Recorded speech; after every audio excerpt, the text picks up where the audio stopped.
नमस्कार। आओ हिंदी सीखे चैनल पर आपका हार्दिक स्वागत है।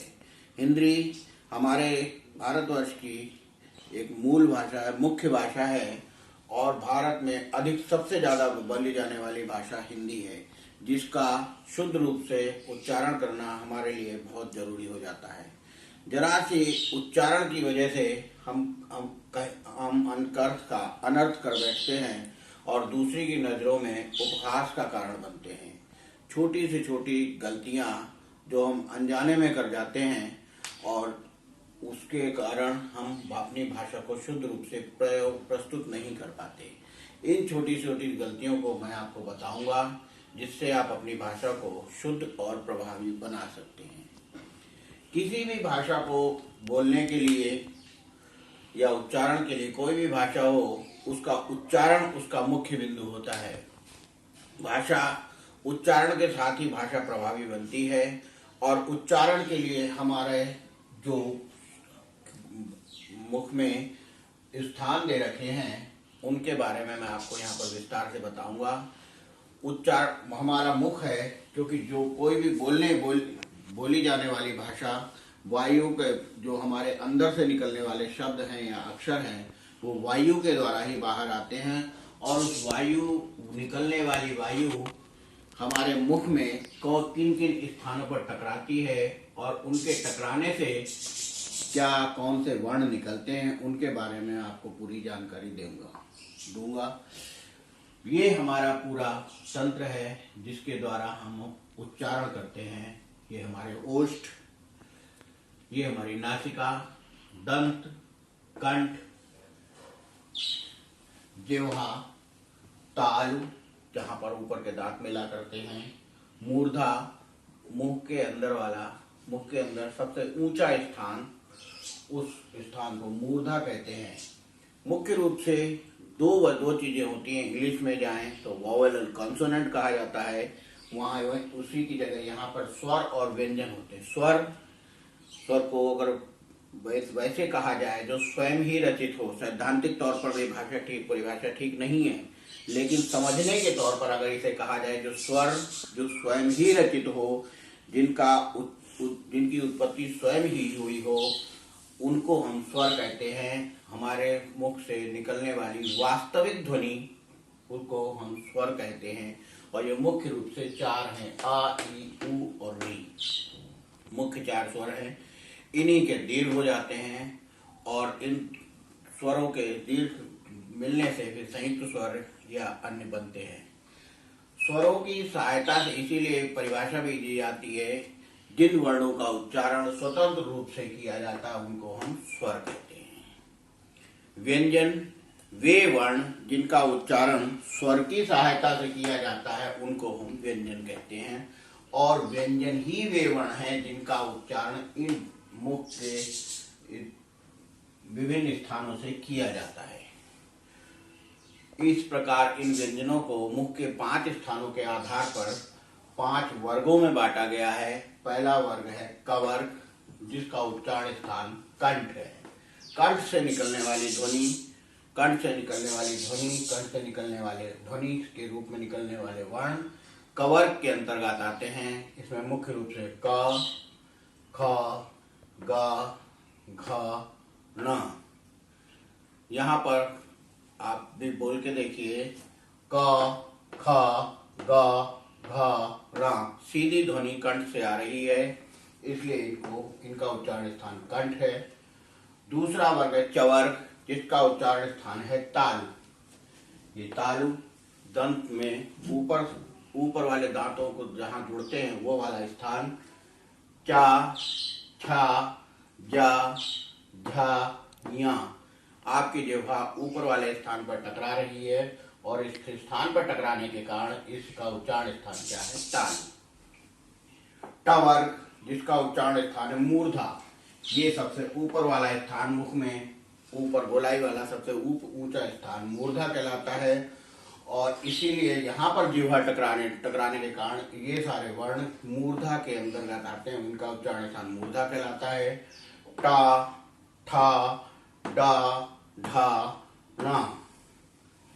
तवर्ग, जहाँ पर ये दंत दो दांतों के बीच में जब हमारी जिह्वा टकराती है तो वो उस स्थान से निकलने वाले वर्ण तवर्ग के अंतर्गत आते हैं। ता, था, दा, धा, ना, दंत।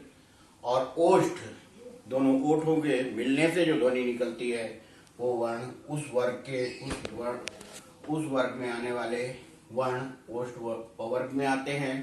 पा, फा, बा, भा और मा, इन दोनों में यहाँ पर केवल ओष्ठ के काम हुए हैं। अंतस्थ व्यंजन जो जिह्वा, दंत, उच्चारण स्थानों के से टकराते तो हैं लेकिन पूर्ण रूप से ना टकराने के कारण इनको इन वर्णों के अंतर्गत नहीं रखा जाता। तालु, मूर्धा, दंत, ओष्ठ, इन स्थानों से वो टकराते हैं लेकिन पूर्ण रूप से ना टकराने के कारण इनको हम अंतस्थ, अंत में स्थिर रखते हैं।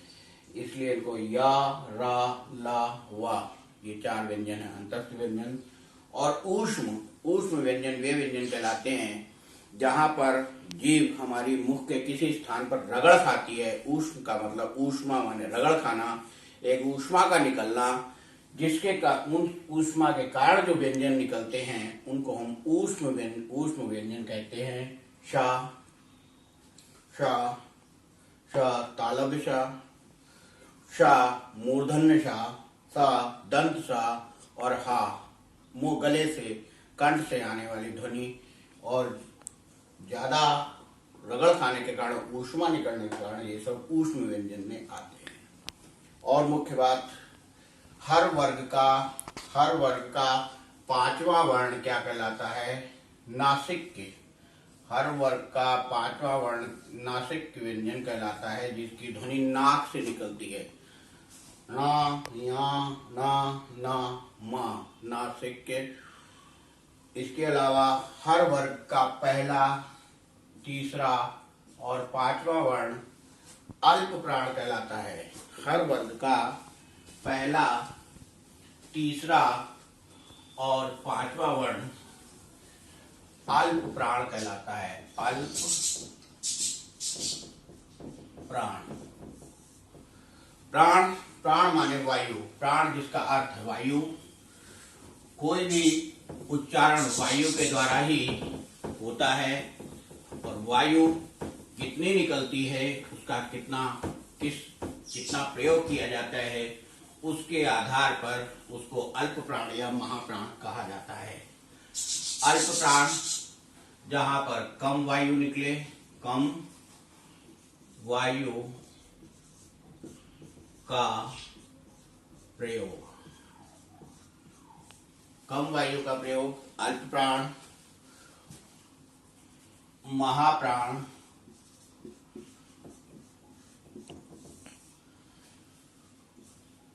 जहां ज्यादा वायु प्रयोग